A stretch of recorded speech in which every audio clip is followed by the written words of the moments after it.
Hi, how are you? Good. So this is Laura Owens, and Hey. Laura and her mom invited me to their podcast called Nobody Told Me. And then I just clicked with Laura, and Laura told me a little bit about how she just came out of an abusive relationship and how somebody on a plane next to her sent her a warning. So Laura, first tell us who you are, what you do, and what happened on that plane ride. What kind of relationship were you in? Because so many women are going to hear this and realize that they may be needing help. So tell us. Exactly. I totally agree. So my name is Laura Owens, and like Dr. Shefali said, I have a podcast, Nobody Told Me, with my mom.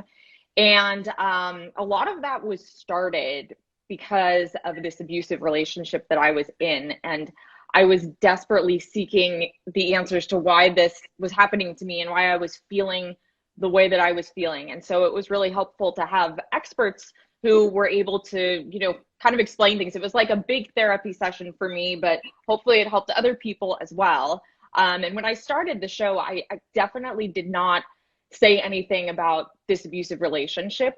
I got out of it in 2017, but I've had to renew restraining orders twice, and it's been a part of my life that unfortunately has been hard to fully get over, and I'm not sure I ever really will. But I really think that the catalyst for me ending this relationship was when I was on a very long flight to Iceland with my ex-boyfriend, and he was being horrible to me. He actually told me that I should kill myself. And this woman who was sitting in front of me had no reason to do this, except she was a kind person and she heard what was going on, and she slipped me a note on a cocktail napkin and told me I was being abused and that this man was just going to continue to hurt me and I needed to run and get help. And even though I stayed in the relationship a bit longer, that was always in the back of my mind, that somebody had recognized how he was treating me, because he was always so nice to my friends and family. And yeah, that note meant everything to me. So we're going to talk about the dynamics so other women can understand. But yeah, what you're really saying is that when somebody outside, a stranger who has no dibs in the relationship, tells you like, what are you doing? What do Hmm. you understand? This is not Hmm. normal. This is not regular. This should not happen. It like jolts you. And Totally. that's what therapists do. I feel like a big part of my job is to tell people, okay, that's not normal. And they're like, oh, I don't even know what's normal anymore. That's You need. exactly how I felt. Exactly. I don't even know what's normal. Yeah, yeah. I remember somebody telling me once, when I was in an abusive relationship, they said to me, you don't see that you guys are not even speaking the same language, and I give you permission to leave. And she was like a friend, like I didn't even really Hmm. know her very well. So we need sisters paying attention. Whenever I see a couple and the woman is crying, my radar goes up because I'm protective. I want to understand. We women want to make the relationships work. So tell us, Laura, why did you stay for so long? Right? Everyone goes, why didn't you just leave? Everybody And says that. they don't, Everybody that says means that. they don't understand. So tell us, why did you stay? Hmm. I felt like I was accountable for why he was treating me that way. And it sounds crazy now because I was extremely kind to him, and I felt like I was the best girlfriend. But when all of that was happening, I just I don't know. I can't really explain it in the right way because it doesn't really make sense. I know it wouldn't to most people. I just, I really felt it was my fault. Yeah, I, this is what we do. In a weird way, okay, and I talk about it in my book. We have a grandiosity about our capacity to change things. mhm. So if we just change ourselves, and we next time don't say that word, and next time don't say it in that tone, and next time don't look like that but look there, and if we just tweak ourselves into a little puppet, we think we can have control and change the situation. It's a Mhm. weird sort of naive magician show we have going on, where we think we can just control it all, and become little puppets, and Mm-hmm. then the person will change. Mm-hmm. And because we so want the relationship to work, right? Right. And I feel so weird saying this, but I didn't really feel like I deserved more because I thought I was just such a bad person. And nobody really recognized it. And the one person I confided in was my best friend at the time. And she asked me that same question. Why didn't I leave?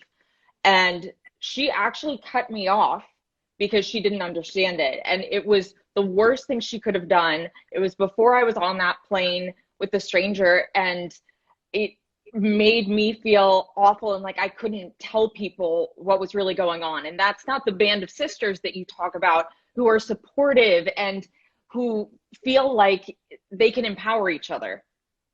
So you think your friend saying no more was the worst thing she could do, actually? Yeah. Yeah.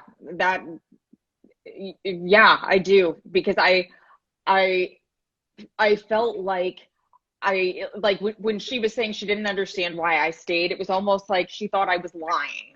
Like, oh, if this was actually happening, she would have left. And like I said, it's so hard to explain why I did, but I was just absolutely, beside myself. And I felt, I couldn't tell anybody else. I couldn't tell my family. He was so wonderful to my family. And, I actually sent my mom a text when I was in Iceland, and I said, Mom, I need to go home. He is killing me. Which, he did try to do there, but emotionally, he also had broken me. So what did your mom say? She said I'd paid a lot for the trip and I should continue because she had no idea what was going on. I didn't tell her, I think she thought we'd had a fight or something. She had no idea what was going on. She had no idea I was getting, choked to the point and suffocated to the point where I lost consciousness 3 Yeah, times. And yeah, but it's not her fault, it was I my understand. fault. Right. This is something I always say to sisters, to women, is children and women typically don't lie. If your child comes to you and says Mm, someone is hurting them, please believe them. And if a woman says to you, my boyfriend is choking me, or I'm being choked in this marriage, you have to mm-hmm, believe. You know what it takes for us to say it out loud? We would mm-hmm, never say it because we're conditioned to be the pleaser. So as sisters, the minute someone says that, you need to believe them. And my mother tells us, she told me a story growing up, me and my brother, that when she was feeling unhappy in her marriage, she went to mm-hmm, her mother's house. This was in the first year or two, and her mother didn't believe her and sent her back home. And thank goodness, and I, she had me and my brother, but she went through a rough phase and her mother did not believe her. And mm. so at least we all can take away today that if somebody says it once, we believe people, our children or our sisters, and we support them. So how would you have liked your friend to have behaved? Because what if she's trying to wake you up and you're not listening? So Mm-hmm. she does both, like say, listen, I love you, I'm here for you, but just know he's an asshole. Like how That's should what would have been helpful at the time because I just couldn't confide in anyone. And she saw bruises on me. She could tell what was going on. And when you see that, I mean, I guess I get it as a friend. I mean, if you hadn't been through that yourself, you wouldn't really understand, why. I think I would have asked a friend the same thing, if I'm being honest, if I hadn't been through this myself. So this friend and you are no longer talking? Mm-mm, mm-mm. Yeah. No, I mean, I stayed in the relationship almost another year. But it crushed me. I just felt like I had nobody. And I had this guy telling me, all I wanted was praise. And I was not getting praise from him. And I would do anything to get praise from him. Like this trip to Iceland, I emptied, a savings account to try and, just it pleased him. And that didn't do anything. And when we were on the trip, he told me like, oh, he really hoped that I would come to his wedding with another girl. Just like crazy stuff.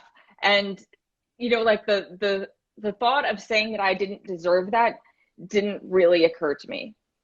Okay. So it did not start off like this. It started No. off with love bombing. Was he charming and he swept you off your feet and you were the most beautiful girl in the world in the beginning? Yeah. Oh, totally. So Totally. Yeah. complete. complete textbook malignant narcissist.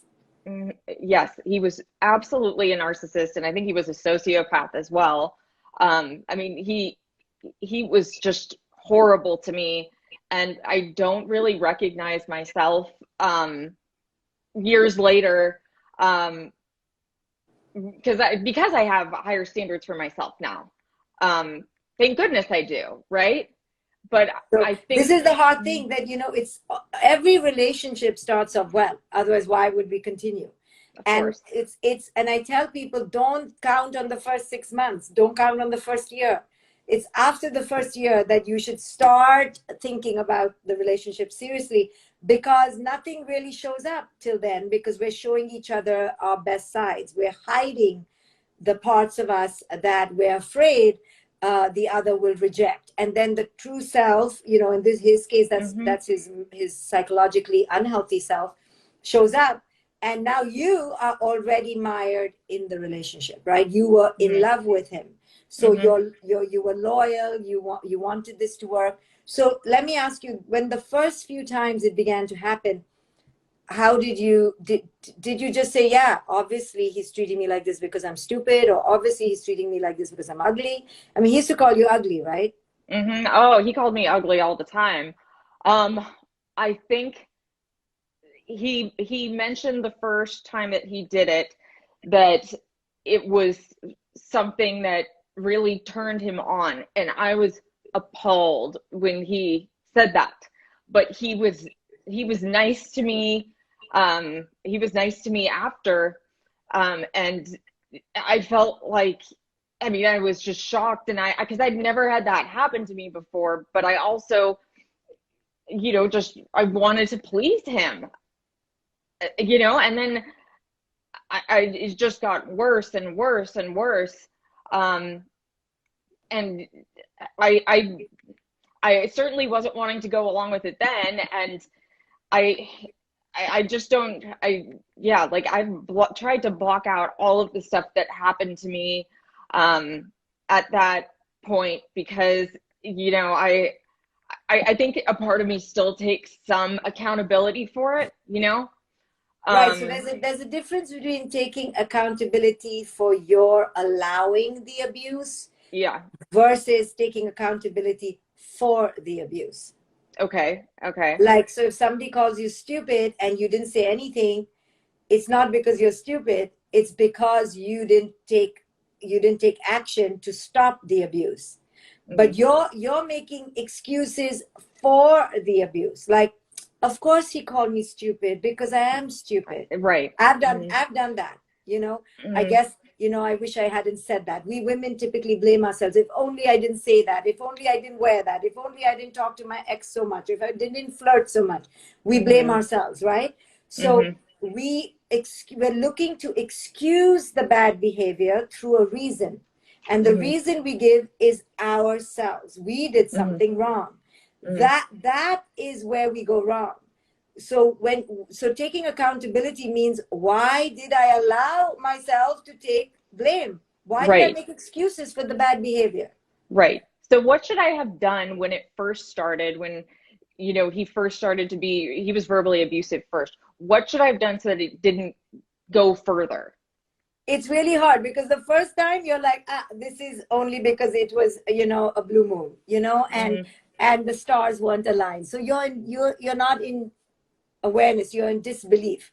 So I would say the first time no one can do anything. Now, if he had hit you the first time, then that's a behavior that doesn't change, leave. But if it's emotional abuse, like put down, degradations for no reason, right? You aren't even fighting. Right. Then you begin to have red flags. And I would say by the fourth, fifth time that you're hearing it clearly, you need to understand that this relationship is going to be a waste of your emotional time.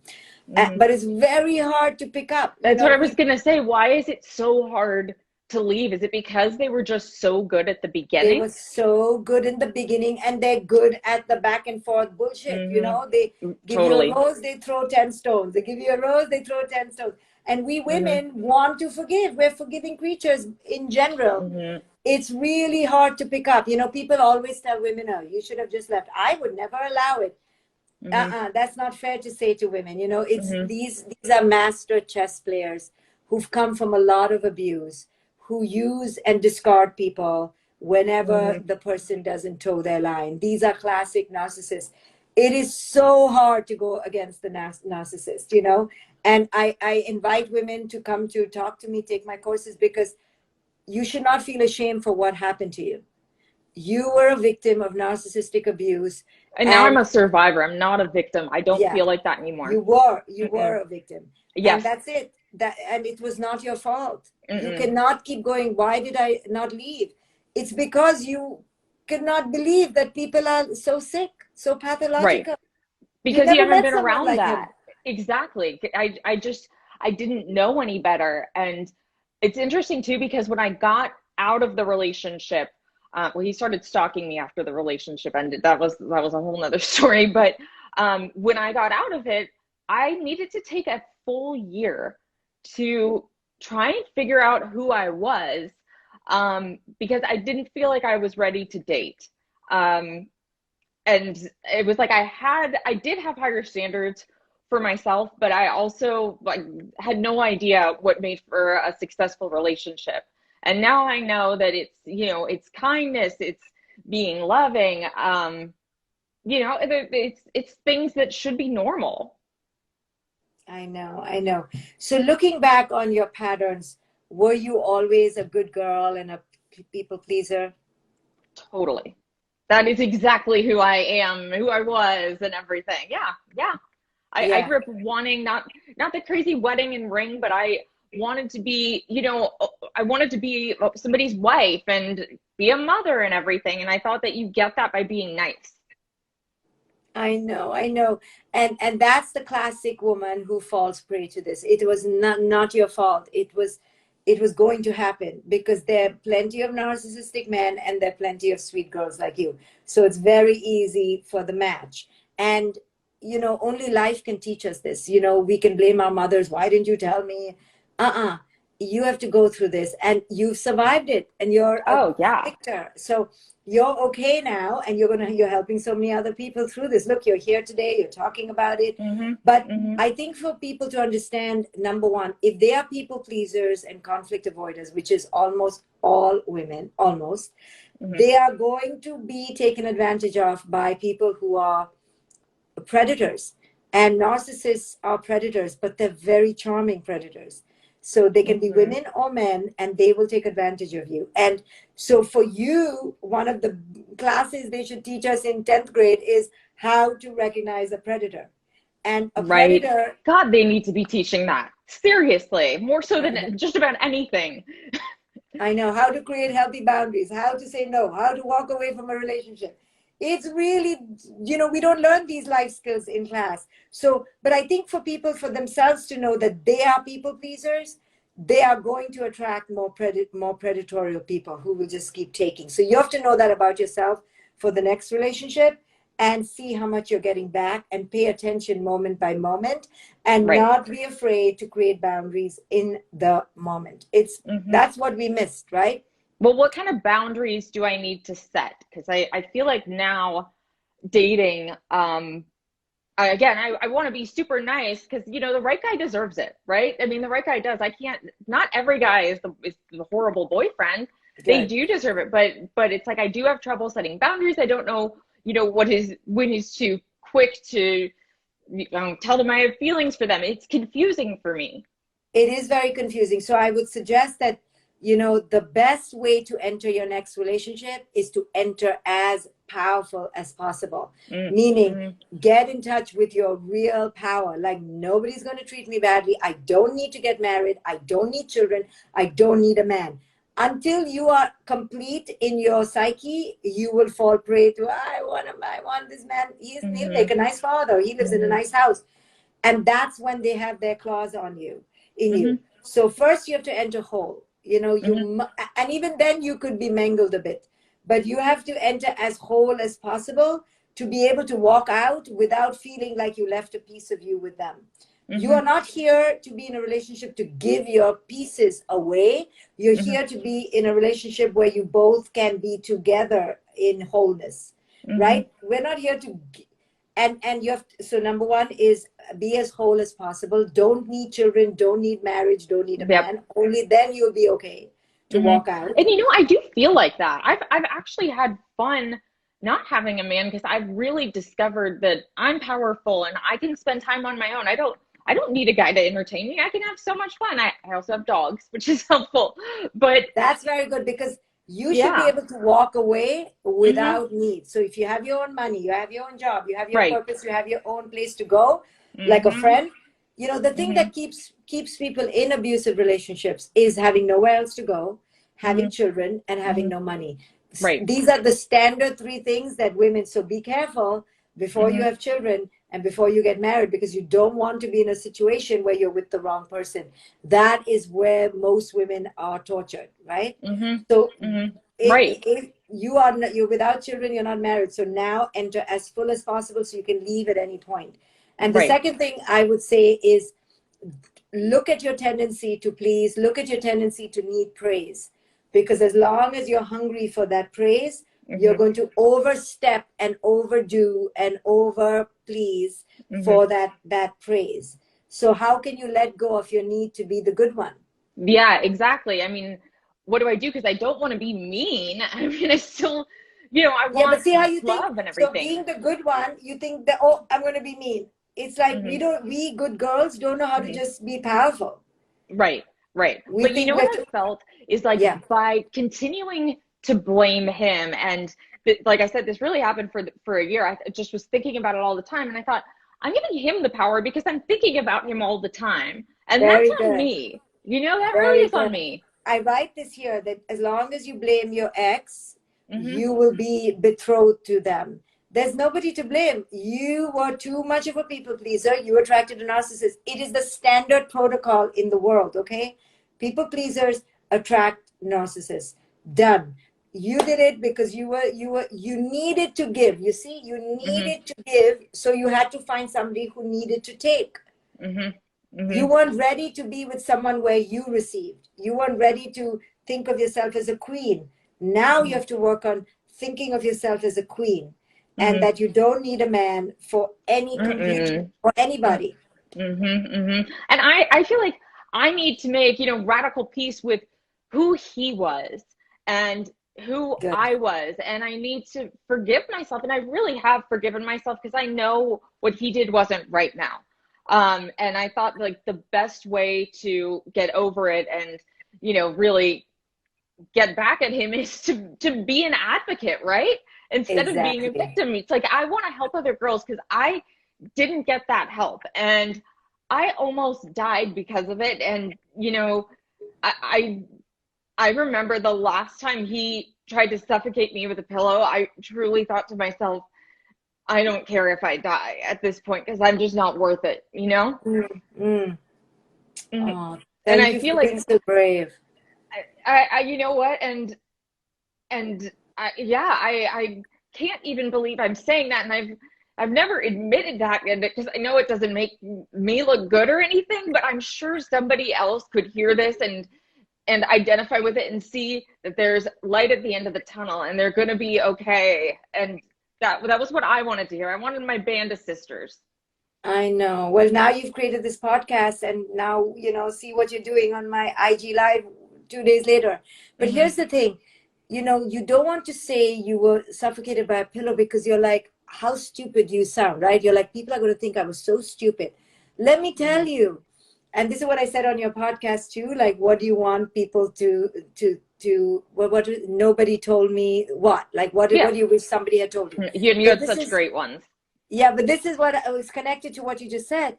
Nobody tells us that it's not our fault if we're physically abused. It's not your fault. And the minute you're physically abused, if you had the powerful band of sisters, you would have gone and gone, the asshole just abused me. But because we've been conditioned and we think it's our fault that we abuse, we keep quiet, like in the Me Too movement. And that's what I write a lot in my book. If you are a victim of abuse, scream it from the rooftops. Don't stay in victim consciousness. By acting like it was your fault, you're staying in victim consciousness. By saying I wasn't a victim, you're staying in victim consciousness, you know? Mm-hmm. So Mm-hmm. listen, it's very, you feel so vulnerable to say you were, you know, I was in an abusive relationship, because because other women can judge us and go, oh, that would never happen to me, Oh God, you they know? do. No, they do that all the time. I mean, They do that's it all the time, these bloody yeah. women. Yeah. Oh, why did you? It's so crazy. And Yes. God, I mean, had more girls told me that I deserved that at the time, I mean, or that I deserved it because I wasn't leaving, oh my God, it would have been so much harder for me. And that's the one thing I wish I had, was support from my friends at the time. And I look back, and if somebody, God, if I saw somebody who was being abused, or who came to me and said they were being abused, like you said, I would believe them. I would believe them totally. And I would know what that was like. But I would also tell them that they're not going to be a victim. They're going to be stronger because of this, because they get empathy. I feel so much more empathetic than I did before, and I feel powerful, and I feel like I know what I want a lot more, and I can stand up for myself. So Yes. yeah, you know what? Like, Let me tell you that, yeah. you know, in my book, the fundamental concept is the disconnection from self. Okay. Mm-hmm. So your disconnection from self showed up in this relationship. Mm-hmm. Those women who told you, oh, I can't believe you allowed him to do that, they think they're not disconnected from self. They have a disconnection from self in another area. Mm-hmm. It's just this one, they got some really nice guy. Okay, great for Exactly. you. And that girl had a really nice guy, I have to Good, say. right, good for them. It's not Great. anything they did, Mm-mm. you know. No, but but but it was disconnection, random that they got that. You know, the random. chances were somewhat random, right? Correct. It just is what it is. Mm-hmm. You end up here, and we stayed because of we Right. were people pleasers. We stay longer, and sure, if we knew what we know now, we would not have stayed. But who cares, right? And this is where women need to be compassionate to each other and go, Right. okay, you are disconnected from yourself in this way, and I'm disconnected from myself in another way. Mm-hmm. Every woman I have met suffers from a loss of self. Mm-hmm. Sometimes it manifests in relationships, sometimes it manifests in food, sometimes it manifests in purpose and career. So if anyone ever says, why did you stay so long? Go, I represented my disconnection this way. How are you representing your disconnection? Like, throw the Mm-hmm. question back at them, you know? Mm-hmm. I know, I totally agree. And to some extent, I feel like those people who don't believe it, um, won't have the strength to be, I don't know, or like I said, more empathetic, or they don't know what it feels like to be a survivor. And there's something so powerful about that. And that's one thing I've taken away. I'm a survivor. I know what I want. I know I was disconnected from myself at that time, and I don't really recognize myself. The only thing that's really gotten me is, like I said, I just don't, I don't know the steps for, like, how do I not just want praise or want to make the guy feel good? How do I, You have to yeah, do some more work. You have to take right. another year of courses. You have to learn to meditate. You have to really enter a divine communion with yourself. It's not going to be if you came out of an abusive relationship, it's going to take a few years, I promise And you. it has, Yeah, like I said, it's good, 4 years. It's been good. 4 years. And you know what, like the last relationship I had, I was so confident with it. I really was. And I ended it when it needed to be ended. And I was proud There of you myself go. for doing that. Yeah. Oh, There you yeah. go. As long as we understand that, see, this mythology that we need to get married by a certain age, Mm, and then the marriage needs to last forever, keeps us not creating boundaries. If you let go of that idea, then you will take greater care of yourself. That's why I said, don't need the marriage, don't need the man, don't need the babies. You know, in hmm. today's science and technology and adoption, you can get a baby many other ways. So if you Right. take that off the table, now you are looking for a healthy match, a healthy alignment, not Hmm. a person. Hmm. Right. Right. Yeah. And you want someone who's going to add to your life and make you a better person, and just make you feel like you can conquer the world and do anything. And, you know, I think I felt that before my abusive relationship, and I think I lost it, and then it needed to be rebuilt. Um, to an extent, and as crazy as this sounds, forgiving him has actually helped me, because like I said, I don't want to think about him anymore, right? Good. I want to, yeah, I want to make peace of it. I don't ever, I don't want to think of him. All I want to think about is helping these girls who are in a similar situation, and, just trying to, when I first said that I was in one of these relationships, I can't tell you how many people came to me and said they'd been in the same thing, and it made them feel good that somebody else had been there, and nobody talks about it. But oh my God, every other woman I know has been through this. Again, as I said, it's the disconnection showing up this way or that way. It doesn't matter. And many people are in an abusive relationship with themselves. So it really doesn't matter. Oh, that's interesting. Yeah. Yeah. Well, that's the core of it all, that we allow abuse on the outside because we're disconnected from the inside. So working on inner wholeness is the only answer forward. So I'm so proud of you that you've released him. He's irrelevant. He's not the point. And he was your igniter to get to this place, to this point. Oh, absolutely. Absolutely. And I can't be upset about that. Maybe, I totally wish it hadn't happened, but at the same time, I now have a way to help other women realize, like, just get over the victim mentality. And I don't mean that in a mean way. Victim consciousness. Yeah. Victim consciousness. Yeah. The best thing I thought of was to be like, I'm not a victim anymore. I am a survivor. And God, I went through a lot, and I got over it. Amazing. Laura, thank you for joining us. Thank you so much. You're amazing. You really are. I really appreciate it. All right. Thanks. Thank you, guys. Thank you, Laura. Bye, love. Bye. Bye. If you want another amazing video highlighting excellence in the Indian community, check it out right there next to me. I think you'll enjoy it. Continue to believe, and I'll see you there.